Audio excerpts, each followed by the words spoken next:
인간이 지구에서 사라진 지 10년이 지났습니다. 지구는 자연이 점차 회복되고 야생동물과 식물이 다시 번성하는 모습을 보입니다. 도시와 인프라는 점차 자연에 의해 정복되어가며 지구는 인간의 흔적을 지어가고 있습니다. 자연의 침투가 본격화되고 있는 것입니다. 도시의 공원과 녹지대는 폭발적으로 성장했습니다. 서울 시내 공원들은 완전히 숲으로 변해가고 있으며 도심의 도로와 건물 틈새에서도 나무와 풀이 자라나고 있습니다. 강남의 고층 빌딩 주변에는 덩굴 식물이 벽을 타고 올라가고 한강변의 산책로는 풀이 무성하게 자라나서 원래의 모습을 알아볼 수 없게 되었습니다. 한강과 청계천의 수질은 인간의 활동이 사라지면서 서서히 회복되었습니다. 하수와 오염물질이 줄어들면서 강은 점차 맑아지고 생태계도 복원되고 있습니다. 물고기들이 다시 돌아오고 수초와 수생식물들이 강변을 따라 자라나고 있습니다. 청계천은 완전히 자연 하천으로 변모하며 생태계가 복원되고 있습니다. 인간의 활동이 중단되면서 도시의 기후와 대기질도 크게 변화했습니다. 공해가 완전히 사라지면서 대기는 매우 깨끗해졌고 하늘은 더 맑고 푸르게 보입니다. 열섬 현상이 사라지면서 여름철 기온도 낮아지고 사계절이 더욱 뚜렷해졌습니다. 겨울에는 눈이 더 많이 내리고 봄과 가을은 더 쾌적해졌습니다. 인간 활동의 중단으로 대기 오염이 거의 사라졌고 해양 생태계도 점차 회복되어 많은 해양 동물들이 다시 번성하고 있으며 산호초와 같은 해양 생태계도 회복되기 시작했습니다. 가축들은 자연에 적응한 종들만 생존하고 있습니다. 일부 가축들은 야생화되어 숲과 초원에서 새로운 서식지를 찾았습니다. 반려동물 중에서 생존한 개와 고양이들은 야생 본능을 되살리며 작은 동물들을 사냥하며 살아가고 있습니다. 이들은 작은 무리를 이루거나 독립적으로 생활하고 있습니다. 이제 식량 창고와 마트는 더 이상 동물들의 주요 식량 공급원이 아니며 자연에서 직접 먹이를 찾고 있습니다. 설치류와 작은 포유류들이 번성하며 이를 사냥하는 포식자들도 증가했습니다. 새로운 먹이 사슬이 형성되어 동물들은 각자의 위치에서 생존하고 있습니다. 농경지는 자연에 의해 정복되기 시작했습니다. 과거에 경작되던 땅은 이제 울창한 숲이나 초원으로 변했습니다. 인간이 심어놓은 관상용 식물과 농작물은 야생 식물들과 혼합되어 자라고 있습니다. 다양한 식물들이 서식지를 넓혀가며 생태계의 균형을 다시 맞추고 있습니다. 인류가 남긴 문화재와 역사적인 건축물들도 자연의 힘에 의해 점차 손상되기 시작합니다. 일부 유적들은 여전히 형태를 유지하고 있지만 많은 부분이 훼손되기 시작합니다. 자연의 재해와 날씨의 영향으로 인해 이러한 건축물들은 점차 사라질 것입니다. 인간이 사라지자마자 지구 곳곳에 남겨진 플라스틱 쓰레기는 여전히 존재합니다. 이러한 플라스틱은 일상적인 쓰레기 더미, 바다, 강, 호수, 그리고 숲 등 다양한 곳에 널리 퍼져 있습니다.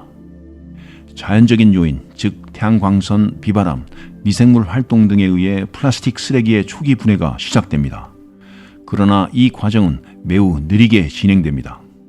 미세 플라스틱은 식물과 동물의 생물학적 체계에 점차 침투하게 되고 먹이 사슬을 통해 다양한 생물체에 축적될 수 있습니다. 새로운 플라스틱 쓰레기의 유입이 중단되면서 해양 생물들이 플라스틱 쓰레기로부터 겪는 피해가 줄어들기 시작합니다. 인간의 사라짐으로 인해 상업적 어업 활동이 중단되고 어족 자원의 회복에 큰 기여를 하게 됩니다. 과도한 남획으로 고갈되었던 어류 개체수가 점차 증가하기 시작합니다. 어류는 자연적으로 산란하고 번식할 수 있는 기회를 더 많이 갖게 되어 개체수가 급격히 늘어날 가능성이 큽니다. 산업활동의 중단으로 해양으로 유입되는 화학 오염물질의 양이 크게 줄어들게 되는데 이는 해양 생물들에게 긍정적인 영향을 미치고 오염된 해역이 서서히 정화됩니다. 인간 활동의 부재로 해양 생물 다양성이 증가하고 다양한 종들이 번성하며 생태계의 균형이 회복됩니다. 인간의 간섭 없이 자연적인 포식자와 먹이의 관계가 회복되어 해양 생태계가 균형을 찾게 됩니다. 고래와 돌고래 등의 해양 포유류가 다시 번성하게 되고 이들은 더 넓은 영역에서 자유롭게 이동하고 번식하게 됩니다. 해양조류도 먹이사슬의 회복과 함께 개체수가 증가하게 되고 해안과 섬 지역에서 번식하는 새들의 수가 늘어나고 서식지가 확장됩니다. 인간의 온실가스 배출이 중단되면서 해양 산성화가 완화되고 산호초 생태계가 서서히 복원됩니다.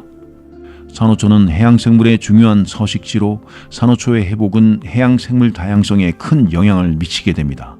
해초와 켈프숲이 확장되어 해양생태계의 기초를 강화하게 되는데 이는 다양한 해양생물의 서식지와 먹이 공급원이 됩니다. 인간이 사라진 지 10년 후 파리의 중심가인 리볼리가에 위치한 루브르 박물관은 자연의 힘과 시간의 흐름에 따라 많은 변화가 생겼습니다. 식물들이 건물 주변과 내부로 자라 들어갔고 주변의 정원이나 잔디밭에서 자란 식물들이 틈새로 뿌리를 내려 박물관 내부로 번졌습니다. 식물들이 건물 전체를 덮기 시작했고 덩굴 식물과 나무와 풀이 건물 외벽을 타고 자라나 지붕과 창문을 통해 내부로 침투했습니다. 조류, 곤충, 작은 동물들이 박물관 안팎으로 자리를 잡았고 박물관 내부의 어두운 구석진 곳이나 외부의 틈새에 둥지를 트는 새와 쥐들이 있습니다. 건물 자체는 사람의 손길이 닿지 않아 서서히 노후되었고 유리창이 깨지거나 금이 가고 비와 바람에 의해 외벽이 마모되었습니다. 전시실과 복도 곳곳에 작은 나무와 풀이 자랐고 들고양이나 여우 같은 큰 동물들도 박물관을 서식지로 삼고 있습니다. 배수 시스템이 작동하지 않아 비가 오면 물이 고이고 곰팡이나 구조물 손상을 초래했습니다. 온도와 습도가 조절되지 않아 작품들이 손상되었습니다. 박물관 내 전기 및 전자 시스템이 작동하지 않아 조명과 보안 시스템이 모두 꺼져 있고 예술 작품들을 보호하던 시스템들도 작동하지 않고 있습니다. 10년이라는 시간 동안 자연의 힘은 루브르 박물관을 상당히 변화시키고 있는데 사람의 손길이 닿지 않는 동안 루브르 박물관은 점차 자연의 일부로 돌아가고 있습니다. 모나리자는 전 세계적으로 가장 잘 알려진 그림 중 하나로 루브르 박물관을 찾는 많은 관람객들이 꼭 보고 싶어하는 작품입니다. 이 작품은 모나리자의 미소의 신비로움과 레오나르도 다빈치의 독특한 기법 덕분에 루브르 박물관의 대표작으로 여겨지며 그 역사적 가치와 예술적 중요성으로 인해 많은 사랑을 받고 있습니다. 인간이 사라진 지 10년 후 모나리자는 어떻게 변했을까요? 박물관의 기후조절 시스템이 작동하지 않기 때문에 모나리자는 습도와 온도의 급격한 변화를 겪고 있습니다. 공기 중에 먼지와 오염물질이 쌓여 모나리자의 표면을 덮고 작은 곤충들이 그림의 알을 낳거나 캔버스를 갉아먹을 가능성이 있습니다. 또한 진화, 새 같은 동물들이 박물관 내부로 들어와 그림을 물리적으로 손상시키고 있습니다. 쥐, 새, 곤충 등의 생물들이 작품에 접근하면 물리적 손상과 함께 배설물에 의한 화학적 부식이 일어나고 있습니다. 또한 곰팡이와 박테리아의 번식도 빠르게 진행되고 있습니다. 쥐나 새가 루브르 박물관을 침입하여 모나리자를 손상시키는 방법은 여러 가지가 있습니다. 쥐들은 날카로운 이빨로 다양한 물체를 갉아먹는 습성이 있습니다. 만약 쥐가 모나리자가 걸려있는 캔버스나 액자를 갉아먹는다면 캔버스가 찢어지거나 구멍이 생길 수 있습니다. 갉아먹는 과정에서 캔버스뿐만 아니라 그림 표면의 물감층도 손상될 수 있습니다. 쥐들은 이동하는 곳마다 배설물을 남기는데 배설물은 산성 성분을 포함하고 있어 시간이 흐름에 따라 캔버스와 물감층에 화학적 손상을 일으킬 수 있습니다. 새 배설물은 특히 산성이 강해 그림 표면에 직접 떨어질 경우 화학적 부식을 초래할 수 있습니다. 새 배설물에는 요산이 다량 포함되어 있어서 배설물이 그림 표면에 남으면 변색 및 물리적 손상을 일으킵니다. 요산은 물과 접촉할 때 산성 성분을 방출하여 pH를 낮추게 되는데 이는 특히 캔버스와 물감층에 부정적인 영향을 미칩니다. 쥐의 배설물에는 암모니아와 질소 화합물이 포함되어 있어서 이들 화합물은 공기 중의 습기와 반응하여 산성물질로 변합니다. 새들이 호기심으로 그림 표면이나 액자를 부리로 쪼아 손상을 입혔습니다. 이는 캔버스에 작은 구멍을 만들거나 물감층을 긁어내는 등 물리적 손상을 유발했습니다. 새들이 둥지를 만들기 위해 캔버스의 일부를 뜯어갔는데 이로 인해 캔버스가 찢어지거나 액자가 손상되었습니다. 이제 인간이 사라진 지 30년이 되었습니다. 30년이 지난 후 에펠탑은 자연의 힘과 시간의 흐름에 따라 상당한 변화를 겪게 됩니다. 에펠탑은 주로 철제로 이루어져 있기 때문에 30년 동안 유지 보수가 이루어지지 않으면 부식이 진행됩니다. 공기 중에 산소와 습기가 결합하여 철제가 녹슬게 되며 특히 비와 눈에 노출되는 부분은 심각하게 부식될 것입니다. 지속적인 부식으로 인해 에펠탑의 구조적 강도가 약해집니다. 주요 지지대와 연결 부위가 부식되면서 탑의 안정성이 떨어지고 일부 철제 제품은 부러지거나 떨어져 나갈 수도 있습니다. 에펠탑의 철제 틈새와 기초 부분에는 식물들이 자라기 시작합니다. 바람에 날아온 씨앗들이 틈새에 뿌리를 내리고 비와 햇빛을 받아 자라면서 덩굴 식물과 이끼가 에펠탑을 뒤덮게 되는데 이는 구조물의 부식을 가속화시킵니다. 덩굴 식물들은 에펠탑의 철제 구조를 타고 자라며 탑 전체를 뒤덮게 될 것이며 이로 인해 에펠탑은 녹슨 철제와 무성한 식물들로 덮인 모습이 될 것입니다. 에펠탑이 위치한 주변의 환경도 크게 변할 것입니다. 인간의 부재로 인해 도시 전체가 숲과 초원으로 변모하게 되는데 에펠탑 주변의 상드 마리스 공원은 자연 상태로 돌아가 숲과 초원이 될 것이며 다양한 야생동물들이 서식하게 될 것입니다.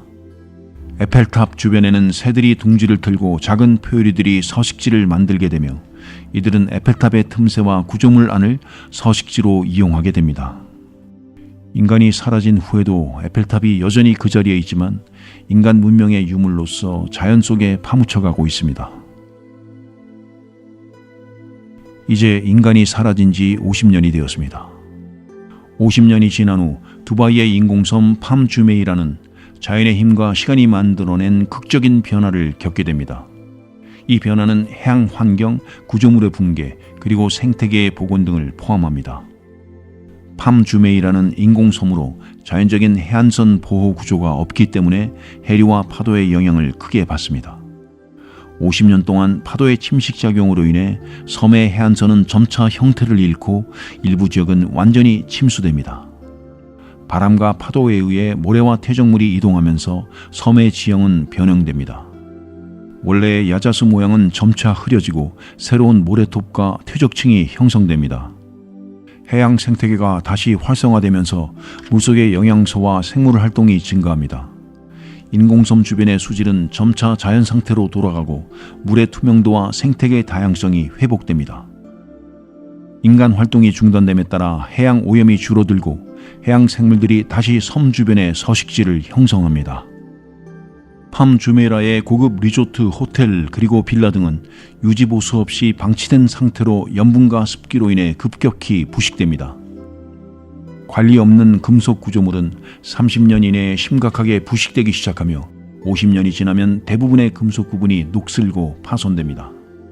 콘크리트 구조물도 염분에 의해 손상되고 절근이 부식되어 구조적 안정성이 크게 약화됩니다. 건물 내부는 곰팡이와 습기로 가득 차고 목재와 섬유재는 부패하기 시작합니다. 유리창과 외벽은 파손되거나 깨질 수 있으며 바람과 비에 의해 내부가 손상됩니다. 50년 동안의 기상 조건으로 인해 건물의 많은 부분이 훼손되거나 심지어 부분 붕괴가 이루어집니다. 전력 공급과 수도 시스템이 가동되지 않으면서 전선과 배관은 부식되고 파손됩니다. 하수 처리 시스템도 작동되지 않아 배수구와 하수관이 막히고 물이 고여 악취와 오염이 발생합니다. 도로와 교량 등 인프라 구조물은 균열이 생기고 침식과 식물의 뿌리에 의해 손상됩니다. 인간이 사라지면서 식물들이 인공섬 전체에 걸쳐 번성하기 시작합니다. 초기에는 잡초와 덩굴 식물이 자라기 시작하며 시간이 지남에 따라 더 큰 나무와 관목들이 자랍니다. 열대 기후에서 빠르게 자라는 식물들이 섬을 덮으며 원래의 인공 경관은 점차 자연 상태로 돌아갑니다. 야자수와 다른 열대 식물들이 무성하게 자라면서 섬의 생태계는 더욱 복잡해집니다. 해양 생물들이 다시 섬 주변으로 돌아오며 산호초와 어류, 갑각류 등의 해양 생태계가 회복됩니다. 해안가에는 개, 소라게, 물새 등이 서식하며 내륙으로는 작은 표유류와 새들이 서식지를 찾습니다. 인간이 남긴 구조물은 새로운 서식지로 변모하여 박쥐, 새, 설치류 등의 동물들이 둥지를 트고 생활합니다. 포식자와 피식자 간의 생태계 균형이 형성됩니다. 기후변화로 인해 해수면이 상승하면서 일부 저지대 지역은 침수되고 사라질 가능성이 큽니다. 이는 섬의 전체 면적을 감소시키고 해안선의 형태를 크게 변형시킵니다. 해수면 상승과 더불어 기후변화로 인한 기상 조건의 변동성은 섬의 생태계와 구조물에 추가적인 스트레스를 가합니다. 인간이 사라진 후 인간이 관리하지 않는 농작물들은 잡초와의 치열한 경쟁을 벌이게 됩니다. 잡초는 성장 속도가 빠르고 생명력이 강하여 농작물의 생존을 위협하여 일부 농작물들은 경쟁에서 밀려 점차 사라질 수도 있습니다. 강한 생명력을 가진 작물들은 자연화되어 야생 환경에서 생존합니다. 예를 들어 옥수수, 밀, 감자 등은 특정 지역에서 야생식물로 적응할 가능성이 있으나 이는 특정한 환경 조건에서만 가능합니다. 가축들은 인간의 보호와 돌봄 없이 야생에서 생존하며 점차 야생성을 회복하였습니다. 돼지와 같은 동물들은 자연 환경에서 먹이를 찾아 살아남을 수 있는데 이들은 야생 멧돼지처럼 변모하며 스스로 먹이를 구하는 방법을 배우게 되었습니다. 인간의 보호 없이 야생에서 살아남은 가축들은 자연 선택의 법칙에 따라 적응하였습니다. 이는 신체적 행동적 특성의 변화를 일으켰습니다. 예를 들어 살아남은 소들은 더 빠르게 민첩해지며 돼지들은 더욱 공격적이게 되었습니다. 몇 세대에 걸쳐 야생 환경에 완전히 적응한 가축들은 새로운 야생종으로 분화되었습니다. 이는 인간이 사라진 후 수십 년 동안 서서히 진행되는 과정이었습니다. 인간이 사라진 후 야생동물의 개체수는 증가하였습니다. 가축들은 늑대, 여우, 곰, 큰 고양이과 동물들의 주요 먹잇감이 되었습니다. 그래서 가축들은 자연환경에서 포식자로부터 자신을 보호하기 위해 경계심과 방어기제를 발달시켰습니다. 그리고 가축들은 야생에서 무리를 지어 생활하려는 경향을 보이게 되었는데 이는 포식자로부터 보호받고 먹이를 찾는 데 도움을 줄 수 있습니다. 예를 들어 소와 양은 무리를 지어 이동하며 생존하게 되는 그러한 사례입니다. 인간이 사라진 지 100년이 되었습니다. 고층 빌딩들은 시간이 지나면서 구조적 약화와 부식으로 인해 일부 붕괴가 시작된 곳도 있습니다. 초기 몇십 년 동안은 건물들이 외형을 유지하지만 바람과 비에 지속적으로 노출되면서 외벽이 점차 약해지고 유리창은 깨지거나 떨어져 나가기도 합니다. 특히 염분이 많은 공기가 금속 부품을 부식시키고 겨울철에 얼음과 눈은 외부 구조물을 더욱 약화시킵니다. 철근 콘크리트 구조물은 습기와 산성비에 의해 내부 철근이 부식되면서 균열이 발생하고 이는 건물의 붕괴를 가속화시킵니다. 식물의 뿌리가 콘크리트와 철근 사이로 침투하여 구조물을 더 빠르게 약화시키고 새로운 생태계가 형성됩니다. 두바이의 브리즈 할리파도 인간이 사라진 지 100년이 지나면서 극적인 변화를 겪었습니다. 두바이의 극한 온도 변화와 모래바람에 의한 침식으로 인해 금속과 콘크리트가 일부 부식되었습니다. 여름에는 50도씨 이상으로 올라가는 온도와 겨울에 상대적으로 낮은 온도는 구조물의 열 팽창과 수축을 반복적으로 일으켜 건물의 피로감을 증가시켰습니다. 50년이 지나면서 건물의 외벽과 유리창이 거의 모두 떨어져 나갔고 100년이 지난 지금 내부 구조물 일부에서 심각한 마모 현상이 나타났습니다. 주변의 모래와 식물들이 건물을 덮고 새로운 생태계가 형성되었습니다. 모래바람은 연간 평균 5에서 10mm의 침식률을 보이며 이로 인해 건물 외부 표면이 심각하게 마모되었습니다. 인간이 사라진 지 100년 후 중국의 만리장성의 벽돌과 돌들은 시간이 지나면서 자연스럽게 부서지고 닳았습니다. 이 과정에서 식물의 뿌리가 벽체를 뚫고 자라나 벽을 약화시켰습니다. 특히 나무와 덩굴, 식물의 뿌리는 벽돌 사이로 파고들어 구조적인 약화를 과속화시켰습니다. 광설환과 기온 변화는 벽돌의 풍화 속도를 더욱 증가시켰습니다. 평균 연간 강수량이 약 600mm에 달하며 특히 겨울철에는 극심한 온도 변동이 일어나 벽돌의 균열과 손상을 유발했습니다. 낮과 밤의 온도차가 크고 겨울철의 한파와 여름철의 고온이 반복되면서 벽돌을 손상시켰습니다. 또한 자연재해도 만리장성의 붕괴를 촉진하는 중요한 요소였습니다. 예를 들어 지진은 구조물의 안정성을 크게 해쳤습니다. 지진이 발생할 때마다 벽체가 흔들리면서 이미 약해진 벽돌과 석재는 더 큰 손상을 입었습니다. 지진뿐만 아니라 태풍과 같은 강력한 폭풍우도 벽체를 침식시켰습니다. 바람과 비는 벽돌의 표면을 깎아내리고 물은 벽돌 사이로 스며들어 더 많은 균열을 만들었습니다. 이 외에도 인간의 관리가 없어지면서 동물들이 만리장성을 서식지로 삼게 되었습니다. 작은 동물들이 벽돌 사이에 굴을 파고 새들이 둥지를 틀면서 구조물의 안정성은 더욱 악화되었습니다. 인간이 사라진 지 100년이 지난 라스베이거스는 자연에 의해 크게 변화된 모습을 보였습니다. 비록 건물들은 여전히 서 있겠지만 도시는 완전히 다른 모습으로 변했습니다. 라스베이거스는 사막 기후에 위치해 있어서 비가 적고 고온의 날씨가 지속됩니다. 그러나 시간이 지나면서 주변의 식물들이 점차 도심으로 침투해 들어옵니다. 이는 주로 종자 확산과 자생식물의 복원력에 기인합니다. 예를 들어 연평균 강수량이 106mm에 불과한 라스베이거스는 본래 메마른 환경이지만 인간이 사라지면서 잔디밭이나 정원에 심어진 관상용 식물들이 자연 상태로 돌아가면서 자생력을 키우게 됩니다. 덩굴 식물들은 건물벽을 타고 오르며 녹지가 도시 전체를 덮게 됩니다. 이 과정에서 덩굴 식물은 기존 식물의 틈새를 파고들어 구조적 약화를 초래할 수 있습니다. 도시의 공원과 정원은 시간이 지남에 따라 완전히 숲으로 변했습니다. 예를 들어 1986년 체르노빌 원전 사고 이후 인간이 떠난 체르노빌은 지금 숲으로 덮여 있으며 라스베이거스도 이와 유사한 변화를 겪었습니다. 인간이 사라지면서 동물들이 라스베이거스를 새로운 서식지로 삼게 됩니다. 사슴, 여우, 코요테와 같은 다양한 야생동물들이 도심을 돌아다니며 새들도 건물 옥상과 발코니에 둥지를 틀었습니다. 예를 들어 체르노빌에서는 회색 늑대, 여우, 사슴 등 다양한 야생동물들이 증가했으며 이는 라스베이거스에서도 비슷하게 나타났습니다. 도시의 조용하고 안전한 환경은 야생동물에게 매력적인 서식지가 됩니다. 이들은 인간의 간섭 없이 자유롭게 살아가며 번식도 더 활발해졌습니다. 도시의 빌딩들은 이제 동물들의 쉼터로 변했고 특히 높은 건물들은 새들의 이상적인 둥지 장소가 되었습니다. 처음에는 인간이 심어놓은 식물들이 자라면서 도시의 녹지가 형성되지만 물 공급이 중단되면서 이러한 식물들은 점차 생존에 어려움을 겪게 됩니다. 라스베이거스의 평균 강수량이 106mm에 불과하기 때문에 대부분의 식물들은 충분한 물을 얻지 못하게 됩니다. 특히 잔디밭과 관상용 식물들은 물 부족으로 인해 빠르게 시들고 죽게 됩니다. 물이 고여있던 분수와 인공호수들은 먼지와 흙으로 채워지며 도시의 전체적인 풍경은 더욱 황량해졌습니다. 물 공급이 중단되면 도시의 녹지와 인공호수는 점차 말라갑니다. 이러한 물 공급 중단은 식물 생태계의 변화를 초래하게 됩니다.